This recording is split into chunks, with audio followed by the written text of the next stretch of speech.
here. But you might ask the question, well, what if Fannie Mae runs out of money? Good question. Fannie Mae, being practically a department of the government, could issue bonds. Now, don't be scared by the word bonds. A bond is just a glorified IOU, see? Now, these bonds were sold to investors, typically empty nesters. They had money to spare, but they wanted an income. They'd buy these bonds. They were almost as good as gold. Can you see how the money flowed back to Fannie Mae? So you've got a sort of a double cycle of money going on here. Essentially, you've got the retirees siphoning money through the system back to the young married couples getting the mortgages.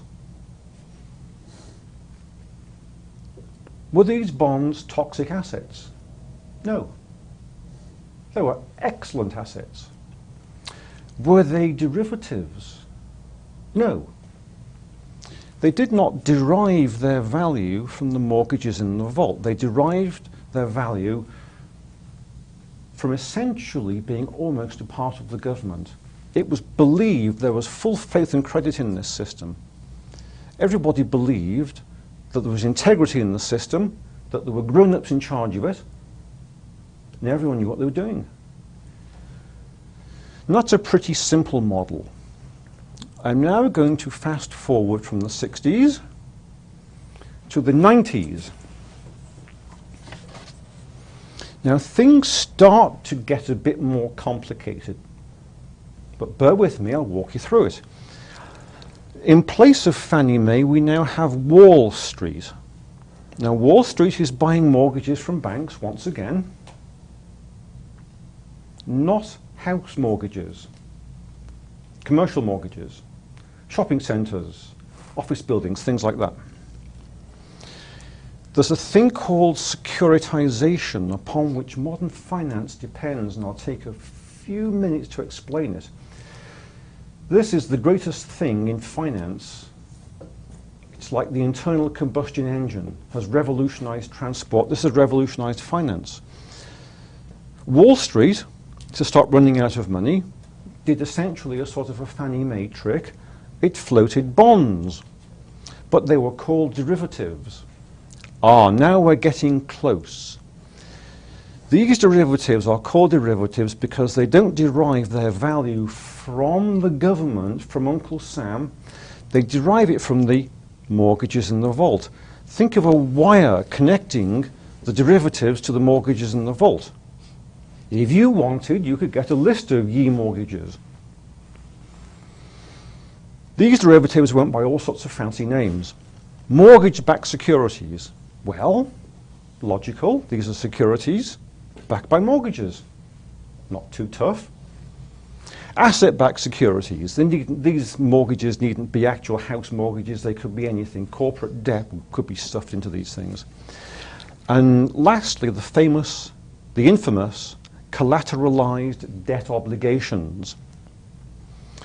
Now, as if that wasn't enough, Wall Street said, let's attach bells and whistles. The bell being a AAA credit rating. Now, AAA has got nothing to do with the Auto Club. AAA is like a rating. We're going to talk about that much later. It means the best. And you could attach a credit default swap, which is actually an insurance policy, a fancy name for an insurance policy. So if all this whole thing came tumbling down, the insurance company would bail it out. If you crash your car on the way somewhere, your insurance company will bail you out. These CDOs were sold all around the world. The investors were banks, insurance companies, mutual funds, hedge funds, 401k funds, people on Wall Street, even Fannie Mae. These things were getting gobbled up, I tell you. They appeared safe, and they paid a very high yield. Now, note something very carefully. I did say banks bought these. Remember that.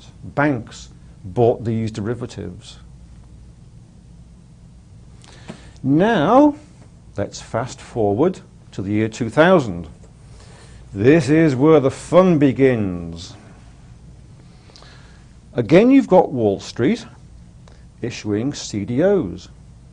But rather than issuing a pile of CDOs, onesie, twosie, threesie, foursie, a lot of paperwork, it said, why don't we issue one vast big CDO? And why don't we simply sell slices from it? So the first slice was sold. This would be the first dibs on the cash flow. These checks are a cash flow. Don't forget these mortgages, they're paying checks once a month. Now, Ray, the CDO is a collateralized debt obligation, a big bundle of mortgages, correct? It's an IOU attached to a big bundle of mortgages. Right. Yes. And these slices were sold in such a way that the first body, the first dibs on the cash flow went to the first people, the second slice went to the second people, and so forth. As you went down through slice 1, slice 2, slice 3, slice 4, so the rate of interest went up because the risk went up. It's obviously less risky to have first dibs than third dibs, can't you see that? And once again, we had the bells and whistles, the AAA credit rating, and the credit default swap, the insurance policy. Didn't stop there, by the way. If you had unsold bits of CDO, they were given a very fancy name called tranches. If you had any unsold tranches, no problemo. You could roll it into another CDO. You could make CDOs out of CDOs. You had CDO squareds. You had CDO cubed. These credit default swaps could be rolled into what were called a synthetic CDO. You could sell these to the real suckers. Now, is this all starting to seem a little bit complicated? Well, yes. George Soros at one time was the 10th richest man in the world. He made his money in investments, financier in the stock market. He said, and I quote, "I don't really understand derivatives." This is George Soros. Warren Buffett, the richest man in the world, again, self-made on the stock market, did understand them. He said to understand one of these things, one of these derivatives, you'd have to read 750,000 pages of documents. So I am standing here, ladies and gentlemen, and telling you, fair and square, that even bankers and financiers, top people in finance, were baffled by these derivatives. But how did they morph into toxic assets? Well, what goes up must come down. It all came tumbling down. There's a sequence of events now. We know that the house prices practically doubled from 2000 to 2006. But from 2004 to 2006, interest rates started to go up. From 2006 on, house prices collapsed. There were some job losses. People who'd taken out adjustable rate mortgages found that their rates had gone up from $500 a month to $5,000 a month to $8,000 a month to $9,000 a month. There were foreclosures. The value of houses dropped. Yet the prices to afford to sell in these houses continued going up.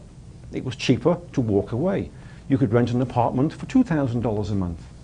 Lots of people walked away from their houses. A vicious spiral now set in. More people were walking away, more foreclosures, more foreclosures, more people walking away, more people walking away, fewer people feeding the checks through the system. So what were these derivatives worth? What were these fancy bonds worth? Well, did you just open the Wall Street Journal and look at the fine print and find the price? No, they weren't there. There was no market for them.